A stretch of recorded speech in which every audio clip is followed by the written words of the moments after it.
Bueno, mis amados hermanos, quisiera hablar un poquito, tal vez los que no tienen el contexto, algunos sí, respecto a la iglesia en Corinto o esta ciudad en Corinto. Así rápidamente, bueno, esta era una ciudad ubicada, griega, en un lugar donde tenía en muchos sentidos muchas opciones, por decirlo así, de ser una ciudad muy próspera, lo que podrían llamar, ¿verdad?, como una metrópoli. Tenía una facilidad de muchas cosas, mucho tránsito, comercio y muchas otras cosas, visitada por muchos extranjeros. Entonces, pueden imaginar una ciudad de este tipo, digamos, no sé, Estados Unidos, en Europa, en algún lugar, tal vez que ustedes hayan visitado, donde hay una gran diversa, ¿verdad?, visita de extranjeros, y bueno, hay de todo, hay de todo. Entonces, en esta ciudad, de la misma manera, en aquel tiempo, había mucha gente también, digamos, muchos intelectuales, mucha opulencia material, era muy próspera, pero también, al igual que hoy, había mucha corrupción, y entonces, por decirlo así, había de todo y de dónde escoger quienes vivieran en esta ciudad. En esta ciudad fue establecida una iglesia por el apóstol Pablo en uno de sus viajes misioneros. Y Pablo escribe a la iglesia que se encuentra ubicada en esta ciudad, a la iglesia que conocemos como la iglesia de Corintios. Y en este texto nos habla de la cena del Señor, pero también nos habla de una situación que se estaba dando en la iglesia. El texto en Corintios también lo podemos ver respecto a la cena del Señor en los evangelios, en 3 de ellos, Mateo, Marcos y Lucas. Y en este texto, en estos pasajes, podemos apreciar la importancia de esta cena, de esta última cena, celebrada en la Pascua, horas antes de ser Cristo arrestado y luego crucificado. Yo me imagino el Señor 3 años de ministerio y tuvo muchas cenas con los apóstoles, ¿verdad? 3 años cenando con ellos, estando con ellos, compartiendo con ellos, pero esta era sumamente importante. Esta cena marcaría básicamente muy importante a los discípulos en ese momento y por consecuencia también a la iglesia del Señor. Antes de aquella noche que el Señor celebraba la cena con los discípulos, ya se celebraba también la Pascua. Había una nación entera que celebraba la Pascua, celebraba la libertad de la esclavitud, y ese era el pueblo judío, el pueblo de Israel. Veamos un poco sobre esto también. Esta celebración de la Pascua, ¿qué es? ¿Qué era? ¿Qué significaba? Una de las fiestas que como propósito tenía recordar a toda la nación hebrea, israelitas o judíos, como usted quiera llamar, que ellos habían sido esclavos en Egipto, pero que Dios los había libertado con brazo fuerte por medio de Moisés, que fue quien los lideró. Cada año las familias tomaban un cordero como sacrificio y lo asaban entero, ¿verdad? No lo partían, no quebraban sus huesos, no hacían nada de esto. Y lo comían con hierbas amargas, panes sin levadura. Pero lo más significativo en esta fiesta que hacían ellos es que cada vez que la Pascua se celebraba, el relato de la liberación era siempre contado. Ellos contaban de nuevo, recordaban de nuevo y transmitían a sus generaciones, a las nuevas generaciones, lo que Dios había hecho. Eso era una de las partes también más importantes, porque llegar y asar el cordero y hacer todo aquello y los panes y demás y sentarse a comer y nada más, no hubiera tenido ningún sentido. La esencia y el sentido era recordar aquello y entender lo que significaba toda esa cena, recordarlo y entender qué significaba todo eso. Cada año se celebraba la Pascua por decreto del Señor. Está en el Éxodo, capítulo 12, donde el Señor estableció que así se debía hacer. Entonces, el relato era contado, se proclamaba y se anunciaba a otros en medio de esta celebración que se realizaba, ese sacrificio. Pero ese sacrificio, ahí, en la celebración, ese no era el sacrificio tal vez importante, porque el sacrificio, esto era un sacrificio conmemorativo. Nada más era como recordar, obviamente, lo que había sucedido y cómo el pueblo había sido liberado. Entonces tenían que recordar todo lo sucedido. Porque el sacrificio efectivo para este pueblo había sido aquel sacrificio inicial en Egipto, aquella noche en que pasaba, como dice la Escritura, el ángel exterminador, el ángel que también le decían el ángel de la muerte, ¿verdad? En las películas, algunos que las han visto ahí cómo se oscurece y pasa aquella sombra, ¿verdad? Entonces este sacrificio en aquel momento fue el sacrificio efectivo para ese pueblo. Esa noche pasaba ese ángel, pero por la sangre del cordero que se ponía en los postes y en el dintel, entonces el Señor se saltaría las casas de todos aquellos donde estuviera la sangre del cordero. No tocaría ahí la muerte a ninguno de sus primogénitos. Y así el Señor selló con sangre su pacto con su pueblo aquella noche. Lucas, en el Evangelio de Lucas, leo para ustedes las palabras del Señor Jesús, que son las mismas que el apóstol Pablo también hace referencia en Corintios.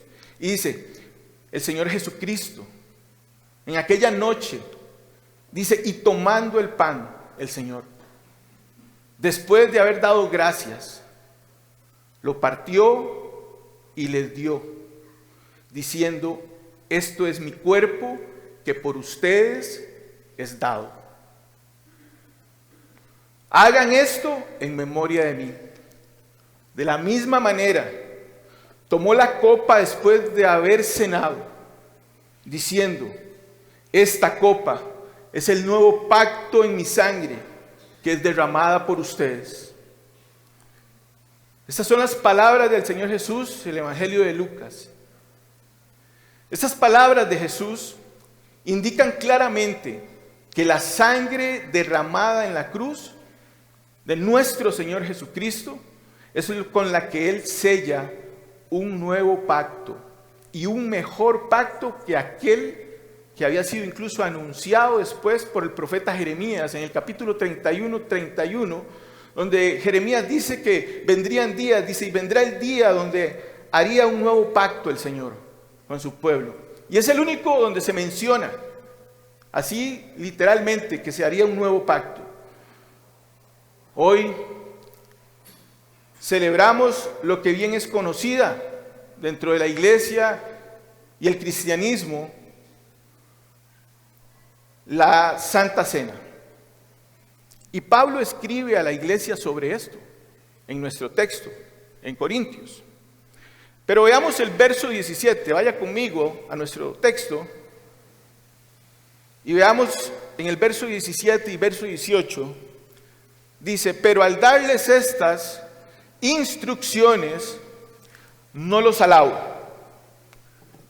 Pablo no podía alabarlos, dice. Pablo estaba dándole instrucciones a la iglesia y Pablo no los alaba. No había alabanza en algo.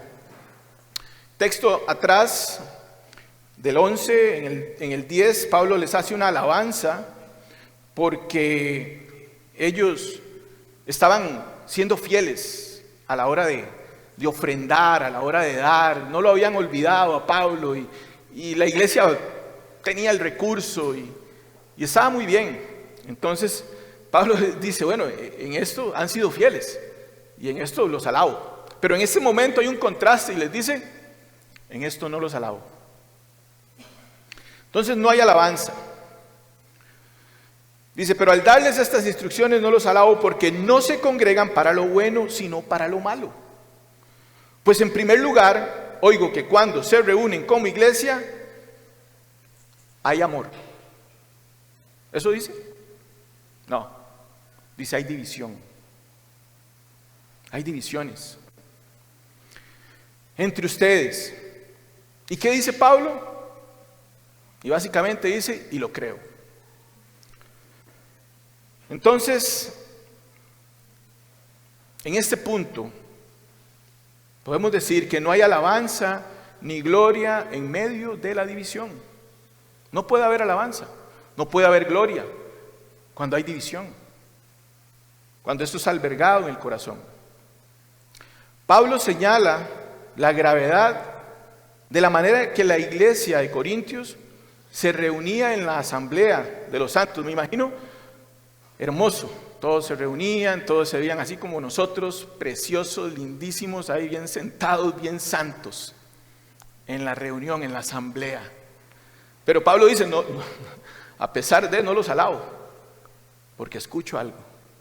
Pablo había sido informado, creo que capítulo 1, sí, dice por los de Cloé, ¿verdad? Oigan eso, por los de Cloé, wow. Dice, soy informado de que hay una situación ahí. Ahorita lo vamos a ver. Entonces Pablo señala la gravedad de lo que está sucediendo. Entonces, amado hermano, reunirse o estar reunidos no es lo mismo que unión, no es lo mismo que estar unido. Hay un abismo muy grande en esto. Ellos se reunían, estaban en un mismo lugar, se organizaban, las reuniones eclesiales las tenían y todo parecía estar bellísimo, perfecto, todo salía bien, todo salía a la perfección, había buena coordinación, pero estar juntos no significa estar unidos. Podemos estar juntos, pero no estar unidos. Hay a veces películas donde llegan y ponen a un montón de gente o situaciones donde las ponen en un lugar, ¿verdad? Están metidos en una habitación, un cuarto, una casa, en una isla, no sé. Y ahí están juntos. Nadie se puede ir de ahí. Pero si usted ve el desarrollo de la película, es una de pleitos y divisiones y cada quien busca lo suyo. Cada quien anda buscando su propio bien. Entonces muchas veces el estar unidos, reunidos no necesariamente significa que haya unión. En las iglesias tenemos, ¿verdad? Y en la iglesia de Corinto posiblemente también, tenían muchas áreas en las que sus miembros sirven. Vamos a mencionar tal vez algunas que hoy podemos identificarnos, ¿verdad? El diaconado, la banda, en la cocina, en el ministerio infantil, ujieres, pueden haber iglesias con un cuerpo de ancianos, en fin, el liderazgo, en los grupos en casa, en los varones, en las mujeres, los jóvenes y demás. Aunque se reunían, la iglesia de Corinto, y así como las iglesias hoy, no quería decir que estaban dando gloria a Dios.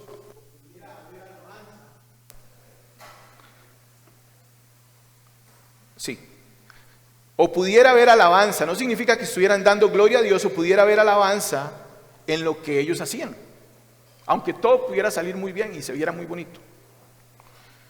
Porque de fondo y atrás puede ser que hayan cosas que estaban dividiendo.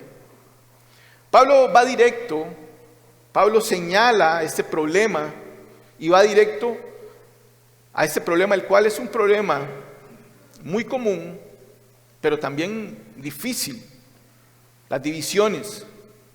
Las divisiones es algo que ataca mucho al cuerpo de Cristo y ataca a la iglesia. Divisiones sociales, sociológicas, no sé, socioeconómicas, clasistas. O sea, generalmente nosotros nos podemos dejar llevar fácilmente por la apariencia o qué sé yo de alguien y de esa manera muchas veces nosotros mismos hacemos la división, hacemos los grupos, hacemos situaciones, porque nos hacemos una idea o permitimos que el enemigo nos hable. Sí, sí. Y nos diga algo que realmente no está sucediendo. Nos diga algo de nuestro hermano, de nuestra hermana, de aquella familia. Algo que no es, pero usted le está comprando la idea a Satanás. Entonces tenemos que tener cuidado porque las divisiones a veces entran así sigilosamente en nuestro corazón. Muy, muy sigilosamente. Este tipo de división o las divisiones evidencian tres cosas claramente. Entre una de ellas es el egoísmo, la falta de amor verdadero y sobre todo la inmadurez. Ser inmaduros. La división era uno de los problemas más relevantes en esta carta escrita por Pablo. A lo largo de la carta vemos que es algo que él trata fuertemente y llevar a la iglesia y centrarlos en Cristo.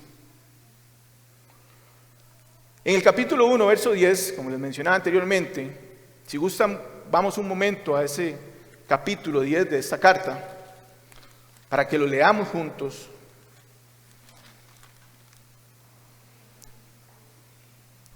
Verso 10. ¿Me dicen amén?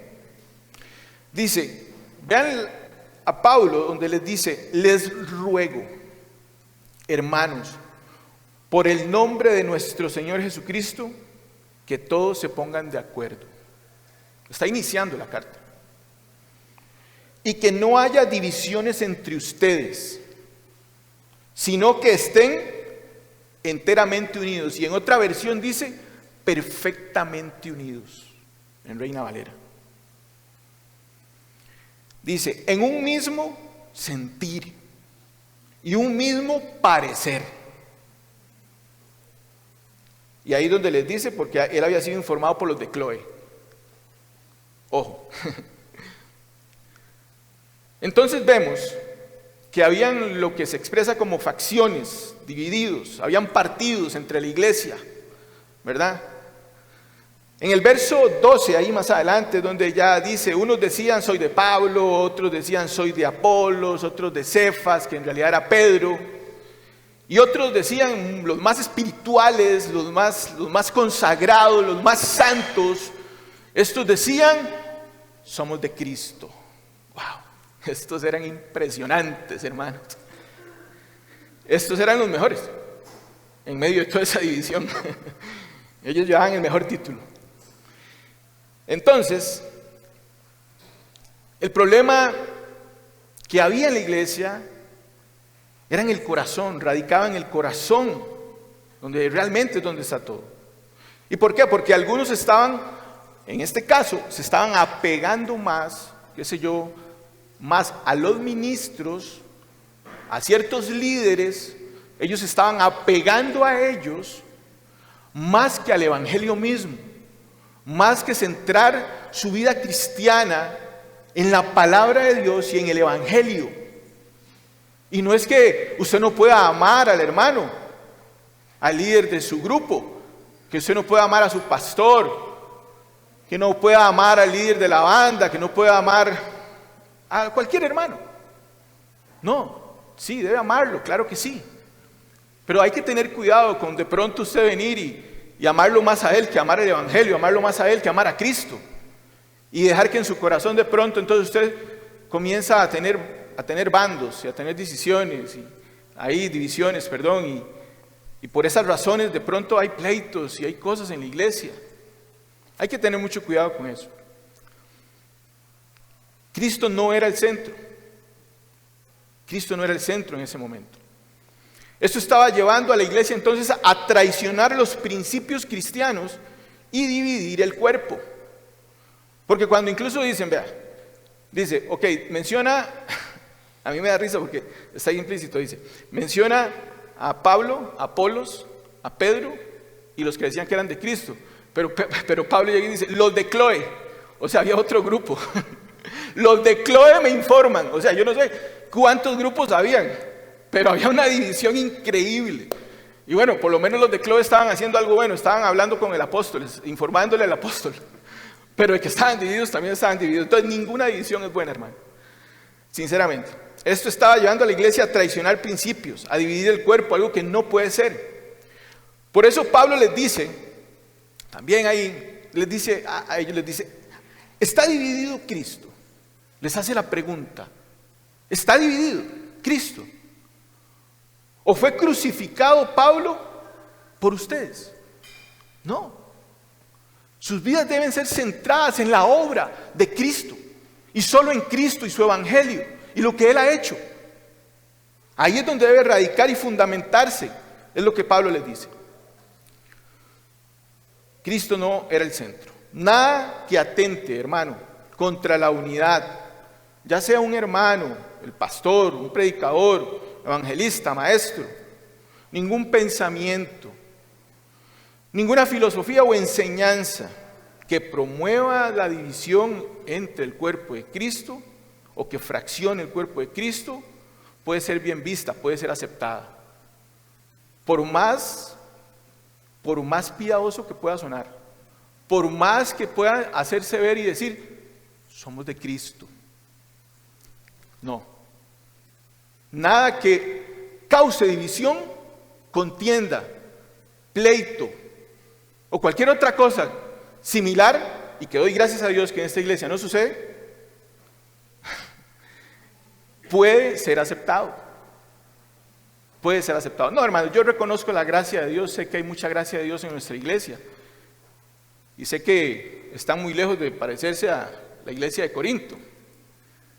Pero sí debemos reconocer también que Satanás sigue operando y sigue hablando al oído y sigue buscando y atacando la iglesia.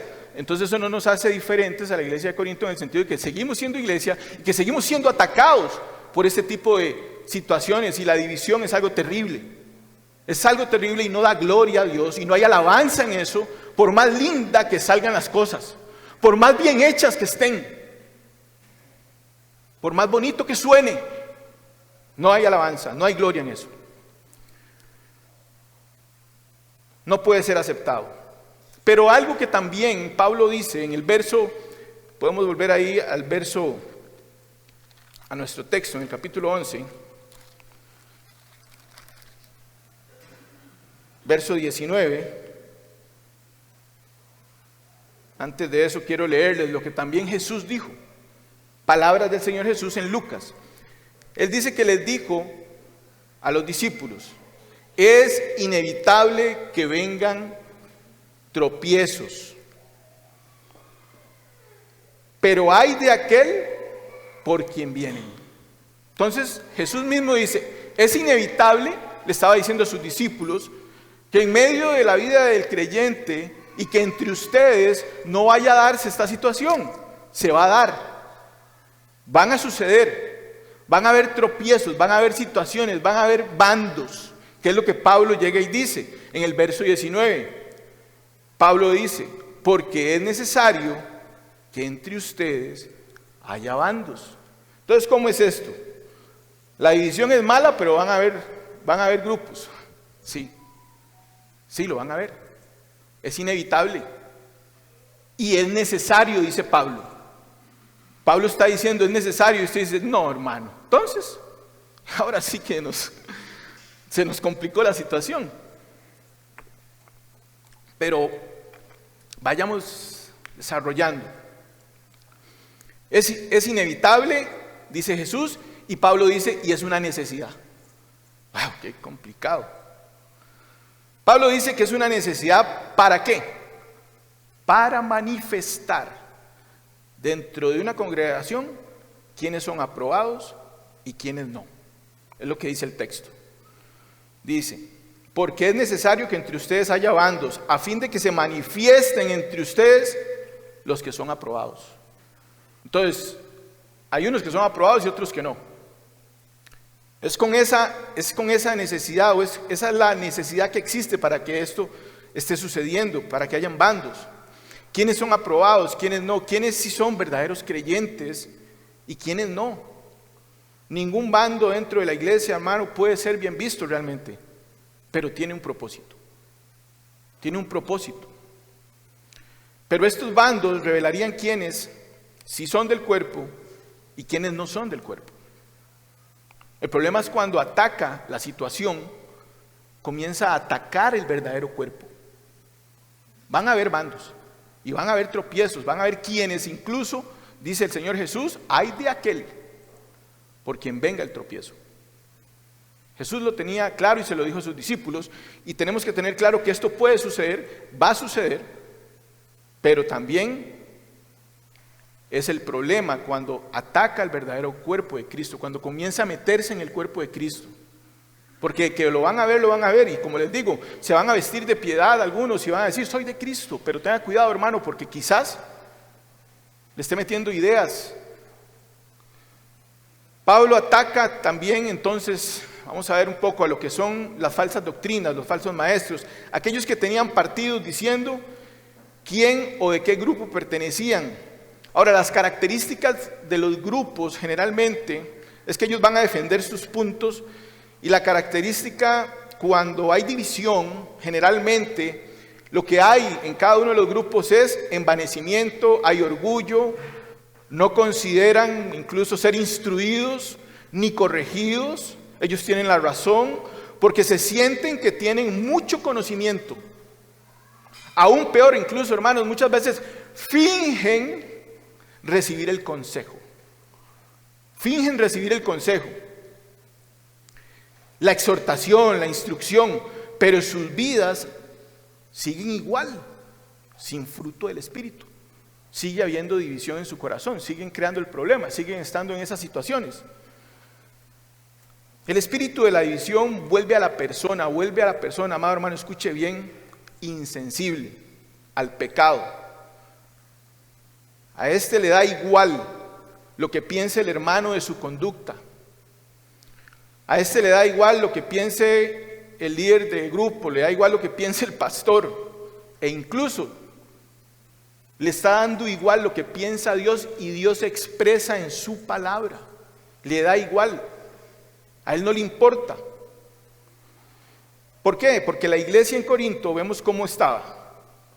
Se volvieron tan insensibles por los problemas de división que entonces toleraron inmoralidad sexual. La insensibilidad causada por la división es que, veámoslo así, si usted es dividido, si su cuerpo es dividido, ese queda allá y ya ese pedazo ya no siente nada, está separado el cuerpo. La división causa esa insensibilidad. Y así estaba el cuerpo, así estaba la iglesia, había un problema. Pablo escribe por esa razón, es una de las razones por las cuales Pablo escribe, entre otras. El cuerpo no tenía sensibilidad del pecado ni de ellos, no les importaba absolutamente nada, toleraban la inmoralidad sexual. La adoración en la iglesia estaba desordenada. Por eso más adelante en el capítulo 12 Pablo toca el tema de los dones y todo esto, ¿verdad? Y los desórdenes también. La disciplina eclesial para ellos no era necesaria. Pablo les escribe y les dice, pero, o sea, es necesario ustedes que hagan algo con esta situación. La disciplina eclesial no era necesaria, habiendo en ellos, en la iglesia, un problema de incesto. El hijo de uno estaba con la esposa del papá. Pueden buscarlo y pueden leerlo por si no lo saben. Pero es que no vamos a entrar tanto, ¿verdad? Pero había un problema de incesto y la iglesia lo toleraba y no decía nada. Y Pablo le dice, échelo, que están esperando. ¿Cómo están ustedes hasta ese nivel? Vea cómo están y lo que está causando la división entre ustedes. Esto era un desastre. Entonces la división es peligrosa, hermano. Es peligrosa. Hay envanecimiento, hay orgullo detrás de ella. Y toleraban todas estas cosas. Y también incluso habían llegado a tal punto de ser tan insensibles que Pablo les escribe y les dice, y también hay pecado contra sus propios cuerpos. Porque él les dice, el que se une con una ramera, un cuerpo es con ella. O sea, hasta esas situaciones se estaban dando. Habían olvidado que eran templos del Espíritu Santo, olvidando el principio de que los que están unidos a Cristo en un espíritu es con Él. Por tanto, esto es lo que debe llevar a la iglesia. Entender que estamos unidos a Cristo y llevar a la iglesia a comportarse de manera que honre a Dios. Porque la iglesia en Corinto no estaba honrando a Dios. Por eso Pablo dice, aunque ustedes se reúnan, esto ya no es la cena del Señor. No, sacramento como ese. Y Pablo dice, no, ustedes están equivocados. Vean todo el desastre, las divisiones, los pleitos, todo el pecado, la inmoralidad, y ustedes se reúnen, hacen las reuniones. Están equivocados, esto no es la cena del Señor. Reflexionen, piensen bien.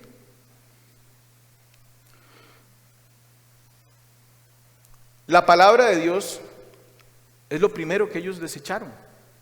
Es lo primero que esta iglesia, por medio de la edición, ustedes desechan la palabra de Dios. Cuando vienen estas situaciones y hay, como dicen, hay alguien que se postula por ahí y de pronto tiene adeptos, ¿verdad? Y tiene grupos ahí. Lo primero que comienza ahí usted a desechar es la palabra de Dios. Es lo que usted elimina para después ir ahí y seguir, ¿verdad? Ciegamente. La palabra de Dios es lo primero que se desecha por un espíritu de división. Y eso quiero llevarlos entonces a que veamos entonces lo que sucede en el huerto del Edén. Y usted va a decir, hermano, ¿por qué es que siempre van al huerto del Edén? Porque ahí empieza todo. Ahí se origina todo. Y es el más claro ejemplo. Satanás en el huerto del Edén busca a la mujer primero con mentira. Y busca desvirtuar la palabra de Dios, el mandato de Dios, lo que Dios había dicho, de ese árbol no comerán. Pueden comer de todo, pero era un solo mandato. Era un solo mandato de Dios, era la palabra de Dios, y esto debía tener unido a Adán y a Eva, la palabra de Dios, el centro, aquel mandato, no comer del árbol.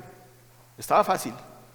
Pero llega Satanás y desvirtúa la palabra primeramente. Busca que Eva deseche la palabra de Dios, el mandato de Dios, diciendo que no es verdad que van a morir. Y desde ahí entonces se fractura la relación con Dios, hay división, e incluso se fractura la relación entre Adán y Eva, porque yo me los imagino después de la caída, el uno y el otro, no, pues es que usted tuvo la culpa, no, es que, ¿verdad? Y ahí un pleito, y ahí se origina todo, hermano, y ahí arrastra nuestro corazón un montón de cosas, buscando siempre justificarnos, echarle la culpa al otro. Ahí es donde inicia. Desde ahí la unidad fracturada. En el primer matrimonio, en los primeros creyentes, por decirlo así, en la primera iglesia, Dios había instituido el matrimonio, estos dos primeros creyentes, para reflejar en ellos la imagen de Dios. Y ahí es fracturado. De ahí, en el primer matrimonio que había sido instituido por Dios, Satanás, con sus engaños y sus mentiras, causó división y destruyó aquello. El Señor dijo, sean una sola carne, o sea, debían estar unidos, pero para estar unidos en una sola carne, no estaba hablando solamente del aspecto sexual, sino que ellos debían estar unidos y fundamentados básicamente en la palabra de Dios, como ese fundamento de esa unión. Dios es el fundamento para la unión, su palabra, el evangelio. La palabra de Dios es básicamente la norma de conducta para el creyente, de la norma de conducta para la iglesia. La palabra de Dios es santa, es justa, es buena, es su ley, y es la que puede hacer que se mantenga la unión. No los pensamientos individuales que podamos tener, no lo que a nosotros se nos ocurra, sino la palabra de Dios. No lo que el hermano piensa del otro. Mire, es que yo creo, y a veces se justifica diciendo que está defendiendo lo que se hace para la gloria de Dios, pero, ¿verdad? El Señor dijo que fueran una sola carne. Asimismo, la iglesia debe tener como fundamento de la unidad esta palabra, hermanos. La palabra de Dios debe ser el fundamento. Eso es lo que debe ser en la iglesia para mantenernos unidos. Puede ser que una iglesia, incluso, hermano, sea motivada, ¿sí? Sea bien enseñada, ¿sí? Se le trate de explicar, de decir, de llevar a la comunión, de llevar a la unidad, el compartir entre los hermanos. E incluso, yo voy a tomar como ejemplo lo que hoy entendemos, sabemos y conocemos como los ágapes. Y esto es algo, tomar esto es un ejemplo que voy a tomar, pero quiero también saber y decirles, o sea, que es un ejercicio, claro que sí, muy bueno, es un ejercicio muy, muy bueno, que debemos ejercitarnos en ello, pero va más allá, Y le voy a decir por qué. Porque puede ser que nos reunamos, como dice Pablo, ojo, ustedes se reúnen, pero en esto no hay gloria, en esto no hay alabanza. Se reúnen, sí, pero no puedo alabarlos. ¿Por qué? Porque es un hermoso ejercicio, el cual debemos desarrollar, pero lamentablemente, a la hora de la verdad, donde debemos demostrar la unidad, el amor fundamentado en la palabra de Dios, ahí fallamos. A la hora de la verdad. No en el ágape, sino en otras situaciones. Dentro de la iglesia, en los diferentes grupos donde servimos al hermano, donde servimos a los hermanos. Ahí de pronto, hermanos, la cosa, hay un contraste. Igual que Pablo dice, hay un contraste. En una situación yo los alabo, pero en esta no. Hay un contraste. Ahí, a la hora de la verdad, hay resentimientos, hay divisiones, hay chisme, hay contienda. Y hay un montón de cosas, hermanos, que brotan del corazón, que está con un espíritu de división. Cada uno busca lo suyo propio. No quieren ceder.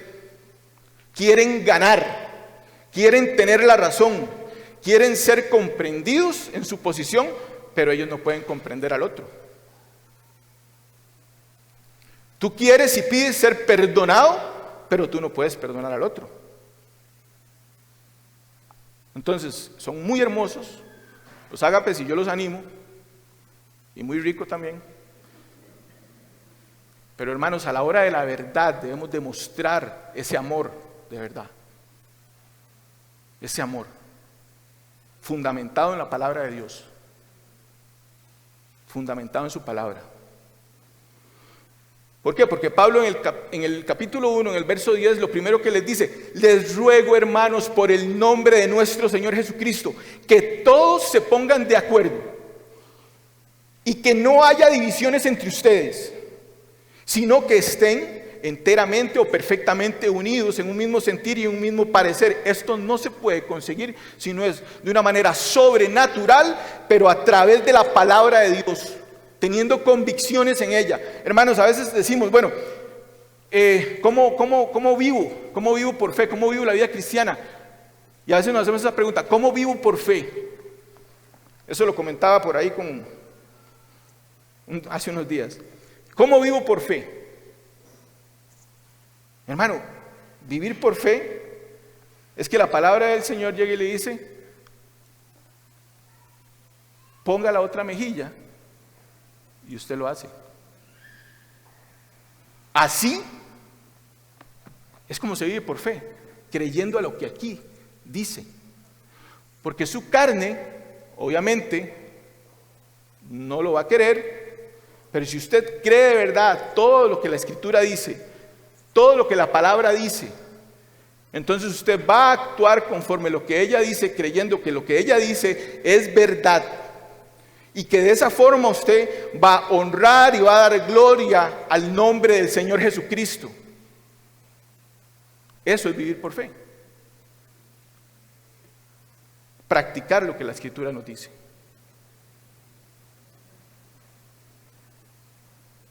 Entonces, esa es la forma de cómo la iglesia puede hacer exactamente esto: ponerse de acuerdo, que no hayan divisiones, que estén perfectamente unidos en un mismo sentir y en un mismo parecer. Es a través de la palabra de Dios. Es que el evangelio sea el centro, es que Cristo sea el centro, y no en nuestros intereses, ni nuestros pensamientos, ni nuestras motivaciones en el corazón. Y debemos desechar todo aquello que Satanás haya querido meter en nuestros corazones para dividirnos, para separarnos de nuestro hermano, haciéndonos creer cosas irreales muchas veces que nos estamos nosotros mismos creándose en nuestra mente. Pero somos nosotros quienes aceptamos toda la mentira de Satanás, porque tal vez venimos y llegamos y vamos a saludar a un hermano, y ese día el hermano no nos saludó de la misma manera. Entonces ya nos hacemos ideas, pero así, rapidito. y crece de una manera increíble en nuestro corazón y guardamos el resentimiento y eso trae divisiones. ¿Por qué? Porque comentaba con los hermanos el martes y decían, sí, y tras de eso dice, usted llega y se va por allá y escucha a otro hermano que dice, ¿viste a fulano? Y entonces dice, ¿por qué? No, es que lo vi que anda raro. Y entonces usted llega y dice, sí, cierto, yo fui a saludarlo y ni pelota me dio. Híjole, hermano, mire qué sutil trabaja Satanás. Y ya usted se crea una idea en la mente, en su corazón, y listo, hay división. La división es peligrosísima, hermano. Es algo que la iglesia de Cristo debe tener muy presente, muy claro. Identificarla, pero para identificarla, vuelvo y repito, es a través del poder del Espíritu Santo y su palabra. Es ella la que nos va a guiar a desechar esas cosas inmediatamente de nuestro corazón y poner el amor como primero. El amor de nuestro Señor Jesús, que ahora de verdad se supone entonces que habita en nuestros corazones. Y debemos estar dispuestos a perdonar, a amar, a recibir el consejo, a recibir la exhortación de verdad, no a simular que la estamos recibiendo, sino ser humildes. Solo por la palabra del Señor. Verso 27. Perdón. En Filipenses, Pablo le dice en el capítulo 1, en el verso 27, le dice también el consejo a la iglesia respecto a este tema, le dice, solamente, dice, compórtense de una manera digna del Evangelio, de Cristo. Solamente compórtense de una manera digna del Evangelio de Cristo, de modo que ya sea que vaya a verlos o que permanezca ausente, pueda oír de ustedes, están firmes en un mismo espíritu, luchando unánimes por la fe del Evangelio. Entonces, ¿qué es luchar unánimes por la fe del Evangelio?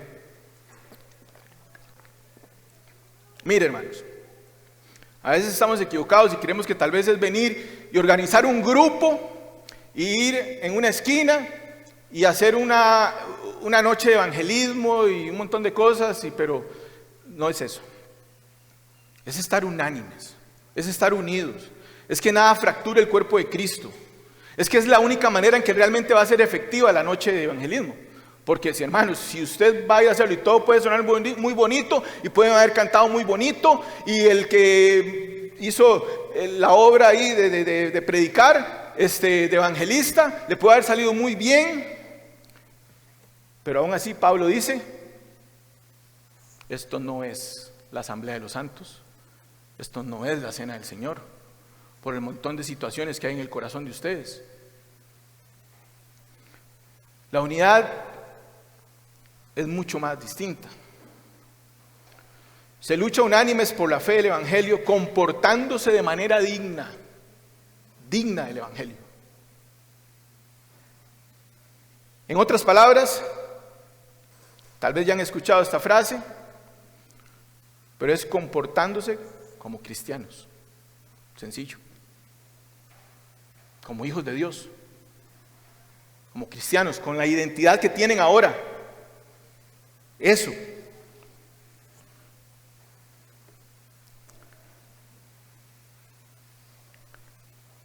Los bandos, amado hermano, vienen con muchos nombres distintos. Como les decía, de Pablo, de Apolo, de Cefas, los de Cloe, los de Cristo. Pueden venir a nombre de la piedad, como estos que decían, soy de Cristo, y lo que hago, lo hago para la gloria de Dios. Yo estoy defendiendo que lo que se debe hacer, debe hacerse para la gloria de Dios. Estoy defendiendo los principios doctrinales y teológicos sobre el tema X que debemos resolver. Debemos resolver esto. Muy piadoso se oye. A la luz de la palabra, cuidado, usted está más bien, hermano, como la serpiente diciendo verdades a medias y torcidas. En nombre de esa verdad, busca dizque el bien para todos, pero no le importa cómo hace sentir a su hermano. Y no le importa absolutamente en lo más mínimo, incluso si tiene que verlo acabado, fuera de, pues que así sea.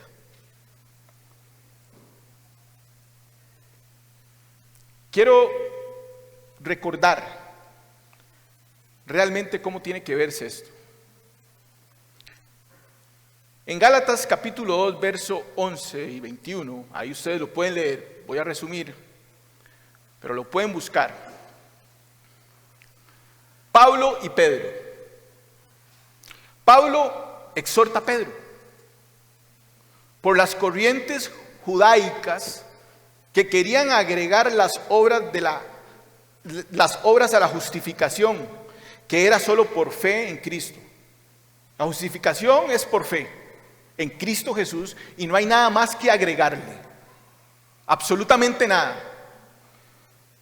Entonces, Pablo defiende la verdad, escuche bien, del Evangelio y la unidad de la iglesia. Pedro recibió la exhortación de su mal proceder, que todo lo contrario, básicamente a lo que Pablo estaba defendiendo, Pedro estaba haciendo división. Increíble, hermano, el apóstol Pedro. Por las corrientes judaicas. De pronto cuando ya vinieron los hermanos, entonces él se quitó de la mesa de los gentiles y pum, y se fue por allá, ¿verdad? Junto con Bernabé también, si leen el texto se van a dar cuenta. Y entonces empezó a comer por allá y no se juntaba con los gentiles. Por el tema de la circuncisión, porque querían los hermanos del judaísmo, querían imponer la circuncisión, agregar a la justificación que es por fe, agregar obras. Entonces, es otro tema, pero quiero ver la parte y el principio de cómo Pablo defiende la verdad del Evangelio y la unidad de la iglesia, exhortando a Pedro. Porque Pedro estaba desviado, lo estábamos perdiendo. Y no podemos dudar que Pedro no haya nacido de nuevo. Claro que había nacido de nuevo. Después de aquellas 3 veces donde Jesús le dijo, Pedro, ¿me amas? Pedro, ¿me amas? Y lloró amargamente. Sí, había nacido de nuevo el gran apóstol, sí. Pero Pablo lo tuvo que exhortar por temas de división. Entonces, defender la unidad de la iglesia no es simplemente venir y tratar de hacer disputas, pleitos en nombre de la palabra de Dios, pero si no lo estamos haciendo correctamente, de manera que exhortemos al hermano, buscando la manera de que el hermano verdaderamente en amor se ubique de nuevo. Pero si lo que queremos es destruirlo, crear división, hacernos ver como que nosotros tenemos la razón, como que somos los que tenemos la verdad, entonces ahí sí estamos en un problema. El fin de todos los diferentes bandos que se forman en la iglesia busca desmembrar honestamente el cuerpo de Cristo, que es lo que estaba sucediendo también con Pedro y Pablo en esa situación. La verdad del Evangelio buscará la unidad ante todo, hermano. Buscará la unidad, buscará el negarnos a nosotros y ceder, buscará el perdonar, buscará el amar y ayudar a nuestro hermano con una motivación correcta, basado en la palabra de Dios y en el Evangelio, en la obra de Cristo. Y aunque es necesario que hayan bandos y tropiezos, lo triste es ver a los hermanos actuando como desaprobados. Para Pablo debe haber sido muy triste e indignante haber visto a Pedro haciendo eso. Viendo a Pedro, cuando al principio fue y lo buscó después de 3 años de estar Pablo recibiendo del Evangelio, fue y buscó a Pedro y a los otros 2 apóstoles estrechó su mano y ellos lo aprobaron a él como apóstol a los gentiles. Y ellos le dijeron, lo único que le pido es que no te olvides de los pobres. Y ahora viene Pablo y ve a Pedro haciendo aquello. Para Pablo debe haber sido sumamente doloroso ver a su hermano causando división. Es que es triste, hermanos. Es triste ver a la iglesia, es triste ver a los hermanos actuando como desaprobados. Y aunque es necesario que hayan bandos y hayan tropiezos, sí, los van a ver. Pero el verdadero cuerpo de Cristo no se mutila entre ellos mismos. No se dañan, se aman. Y por eso es que Pablo dice, por esto no puedo alabarlos, por la división, por la mutilación que están haciendo. Ver lo que se revela en una iglesia es inmadurez, que no se comportan como es digno del evangelio, manteniendo la unidad y el amor como el vínculo perfecto. Es doloroso. Por eso es que Pablo dice, no puedo aprobar esto. Las reuniones que tenían como la cena del Señor, él dice, no puedo aprobarlo. Y en el verso 20, en nuestro texto, Pablo dice, por tanto, cuando se reúnen, esto ya no es comer la cena del Señor. Porque al comer cada uno toma primero su propia cena y uno pasa hambre y otro se embriaga. ¿Qué? Dice Pablo. ¿No tienen casas para comer y beber? Estaba indignado Pablo. O desprecian la iglesia de Dios y avergüenzan a los que nada tienen. ¿Qué les diré? ¿Los alabaré? No, en esto no los alabaré. Y Pablo está hablando de algo muy sencillo. Está hablando de un tema, hermanos, de que, ellos se reunían, posiblemente la iglesia, es fácil entender que se reunían y hacían sus reuniones como tipo ágapes, pero habían unos hermanos que tenían mejores posibilidades y llevaban sus buenas comidas, sus buenas cenas, pero quizás no le daban a los que tenían menos, o no le daban nada o le daban muy poco. Y de viaje se nota donde dice que unos se embriagan, y este embriagar no era que tomaban licor y se embriagaban, no, en este contexto era que se llenaban, se saciaban de todo, ¿verdad? Se atipujaban, como dice uno, quedando ellos satisfechos, embriagados, ¿verdad? De las empanadas y de los sándwiches y de todo, y de los gallos. Y los otros que no tenían, no podían comer o les daban quizá muy poco, avergonzándolos. Dice, los avergonzaban. Y esa actitud era menospreciar al cuerpo, era menospreciar la iglesia. Y obviamente reflejaba cero amor y cero unidad. Y es un ejemplo sencillo de un compartir de alimentos. Entonces, nada más trate de imaginar la profundidad y la gravedad en el corazón que había en otras cosas.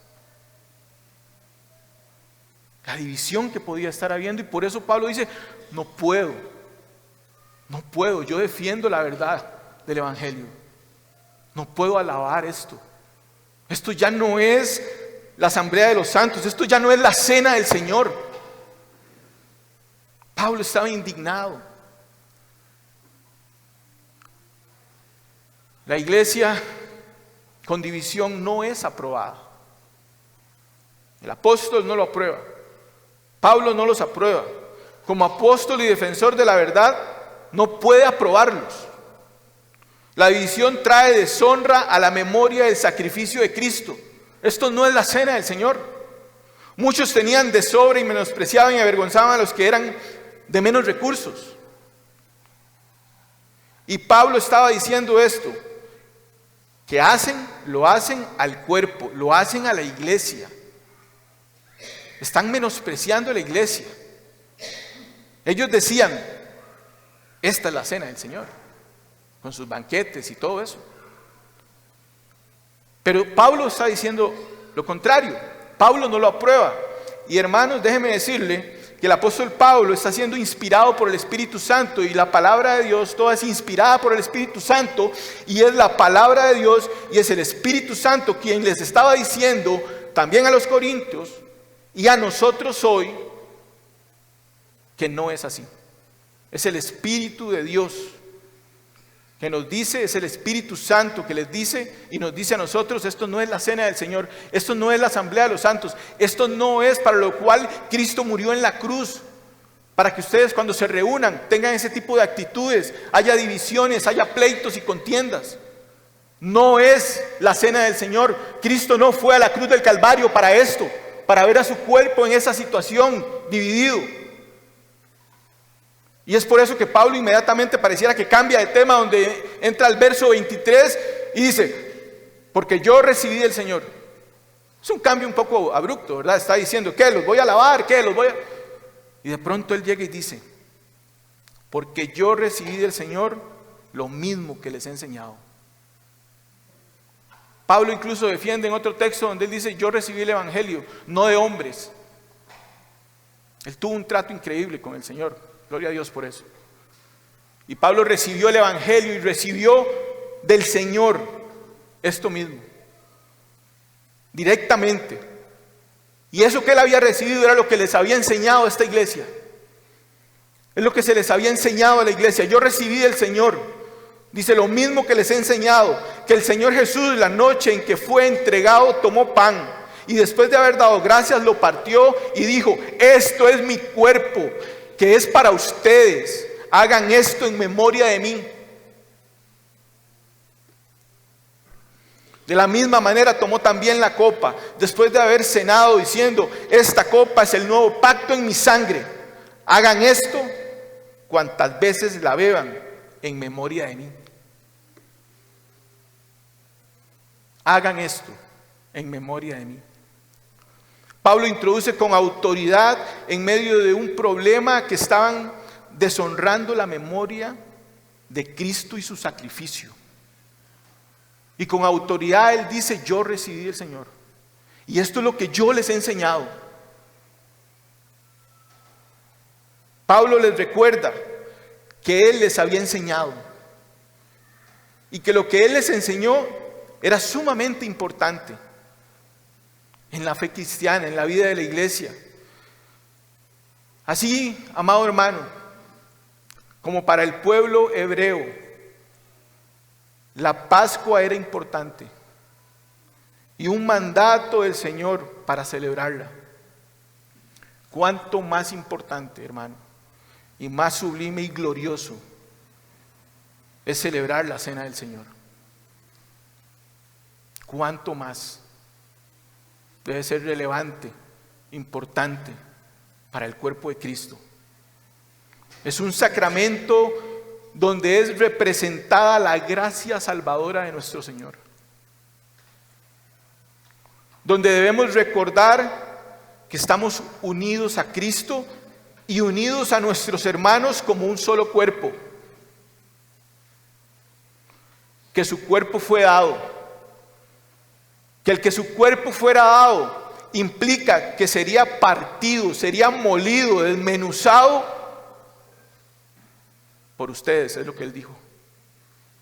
Este es mi cuerpo que es dado por ustedes. Mi cuerpo va a ser partido en aquella noche. Él les decía: por ustedes, va a ser destrozado, va a ser molido. Mi sangre va a ser derramada por ustedes. Él entregó su cuerpo para que fuese partido, para que hoy su pueblo pueda vivir en unidad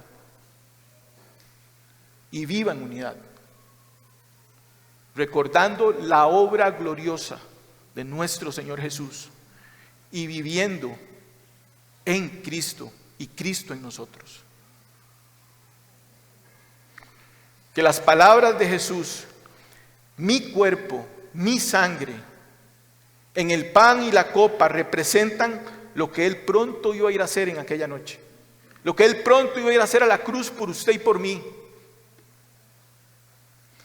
Comer y beber la copa es dar a entender que se ha aceptado todas las implicaciones de la muerte expiatoria de Cristo. Eso es lo que usted da a entender. Que usted ahora ha recibido la libertad de la esclavitud, que éramos esclavos igual que el pueblo de Israel.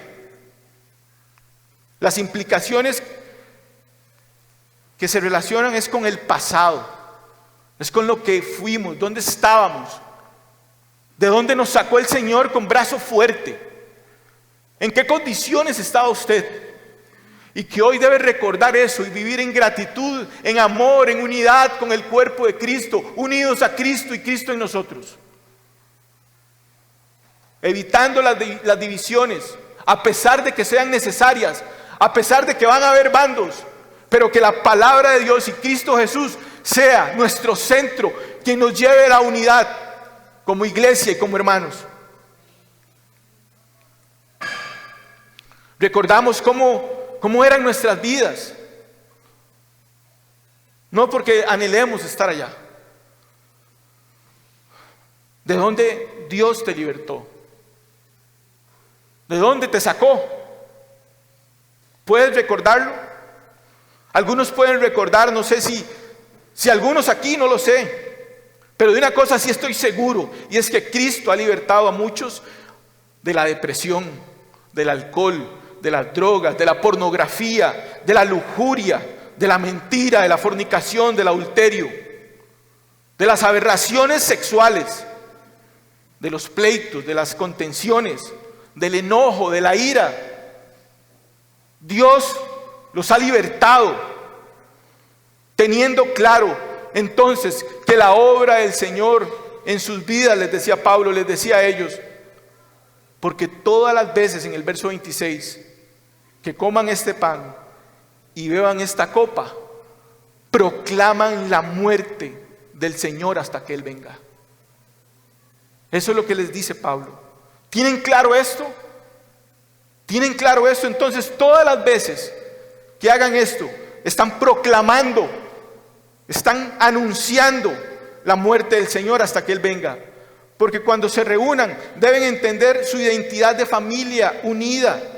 Y no solamente en las reuniones, sino en todo momento. Que eran una nación santa y que somos una nación santa. Para proclamar las virtudes de aquel que los llamó de las tinieblas a su luz admirable. Que somos una familia en Dios, sí, Efesios 2:19. Que somos una nación santa y escogida, sí, Primera de Pedro, capítulo 2:9. Anunciamos su muerte hasta que Él venga. Una implicación del presente aquí es proclamar su muerte como el sacrificio sustituto para la salvación y el perdón de pecados. La implicación futura es que esperamos su regreso, que su reino sea establecido por siempre y cenaremos con Él en las bodas del Cordero. Jesús aquella noche le dijo a sus discípulos: no volveré a tomar del fruto de la vid hasta que estemos allá en el reino. Otra vez reunidos. Mientras tanto su iglesia está aquí recordando lo que Él ha hecho por ellos. Mientras tanto su iglesia está aquí en unidad, en Cristo y con los hermanos, proclamando el Evangelio. Pero para que sea efectiva la proclamación del Evangelio, la iglesia debe estar unida, porque ese es el anhelo y ese es el deseo de Dios, que sean uno, como tú y yo, Padre, somos uno, dice en Juan 17. Un día estaremos con el Señor, como cantábamos ahora, que nuestro hermano nos dirigió para recordar esa escena maravillosa, donde estarán millones haciendo coro, cantando al Señor. Ahí estaremos. Un día estaremos sentados también con Él, disfrutando con Él de las bodas del Cordero. Apocalipsis 19:9 dice, el ángel le dice a Juan, escribe, bienaventurados los que están invitados a la cena de las bodas del Cordero. ¿Están invitados ustedes? ¿Han recibido la invitación? Hermano, mire, yo la recibí hace un tiempo. La invitación la abrí y decía, arrepiéntete. Es lo que hay que hacer, arrepentirnos. Pero la invitación viene sellada con un pacto de sangre, la sangre del Cordero. Ese Cordero que fue inmolado, ese Cordero que hoy alabamos y que tomamos la Santa Cena recordando lo que Él ha hecho. Y debemos vivir para su gloria, debemos vivir en unidad, amando y perdonando, no teniendo por mayores cosas nuestro orgullo y nuestras divisiones. Vivamos en unidad, hermanos. En el verso 27, Pablo, ya para ir finalizando, da unas directrices. De manera que el que coma el pan o beba la copa del Señor indignamente será culpable del cuerpo y de la sangre del Señor. No se puede tomar la copa, no se puede comer del pan. O más bien, usted puede hacerlo, sí, pero trae implicaciones. Dice que el que lo haga indignamente, caerá sobre él la culpa de la muerte del Señor. Verso 28 dice, por tanto, examínese cada uno a sí mismo, y entonces coma del pan y beba de la copa. ¿Qué nos está diciendo? Que nos examinemos. Examinémonos. Él no está diciendo en ningún momento, eres indigno, no coma. No, examínese. Examínese. Está hablando a la iglesia y le dice, examínese a sí mismo. Entonces coma y beba de la copa. Y en el verso 29 dice, porque el que come y bebe sin discernir correctamente el cuerpo del Señor, come y bebe juicio para sí. Ahora, ¿cómo interpretamos esto? ¿Cómo es que a veces lo entendemos? ¿Cómo es que la iglesia o hay creyentes que interpretan esto? Puede verse de dos formas. Hay quienes tienen pecados, y yo sé que todos pecamos, pero hay algunos pecados que estamos ahí abrazando, hay algunos pecados que no queremos soltar, hay algunas actitudes en nuestro corazón que brotan de nuestro corazón, que las tenemos incluso identificadas, pero no estamos trabajando en ellas, no estamos viniendo ante el Señor para que podamos ser sanados de esas cosas, de esa enfermedad que hay en nuestro corazón. Hay quienes tienen esos pecados y están conscientes de ellos, pero no tienen ni la intención de arrepentirse para nada. Será considerado como culpable de la muerte del Señor porque teniendo conciencia de ello, aún así toma la cena en ciertas ocasiones e incluso para no ser juzgados por los otros hermanos, para que si no la tomo no vayan a decir, híjole, ¿y ahora qué? ¿En qué pecado se metió? ¿Qué habrá hecho? ¿Qué hizo? Que no tomó la Santa Cena. Y entonces está mal él por lo que está haciendo. Y el que está diciendo eso también está re mal, hermano. Así que ni tome usted tampoco la Santa Cena. Por juzgar a su hermano. Porque no se trata de eso. No se trata de juzgar al hermano. No se trata de ver quién la tomó y quién no. Se trata de examinarse uno mismo.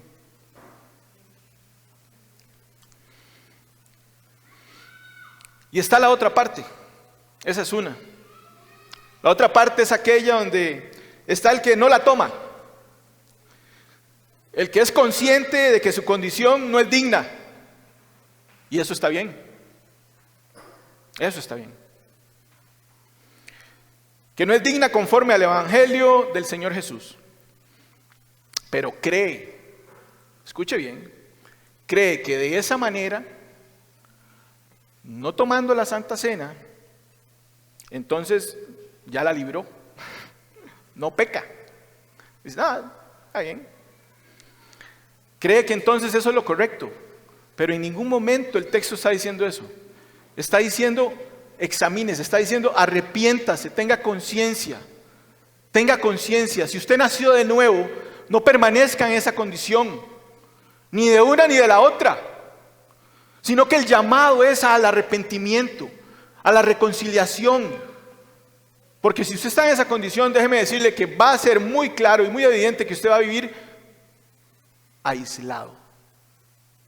Se evidencia que se aíslan del cuerpo. La relación con el Señor no es la misma. Porque el texto dice que si come y bebe de esta manera, come y bebe juicio para sí mismo. Entonces él considera y dice, bueno, si como y bebo, entonces va a caer juicio sobre mí. Y déjeme decirle que sí, es cierto, cae juicio. Porque más adelante en el texto, no voy a entrar en eso, pero dice, mire, ya unos de ustedes están enfermos, ya están muertos. Y está hablando de lo mismo, ese es su contexto. Había juicio. Ahora, no quiero decir que aquí vayan a morirse, ni que vayan a perder la salvación, porque tampoco está diciendo que porque ya habían muerto algunos, pues habían perdido la salvación, pero de que sí había juicio, había juicio. Sin embargo, ese es el espíritu de la exhortación de Pablo. Es que se examinen, que examinen su corazón, que reconozcan, amado hermano, que reconozcamos la miseria espiritual y que nos arrepintamos. Que Cristo es el Cordero perfecto que el Padre ha enviado para comer y beber su cuerpo y su sangre, y que hagamos esto en memoria de su Hijo unigénito, el Cordero Santo, el Cordero inmolado, Cristo Jesús.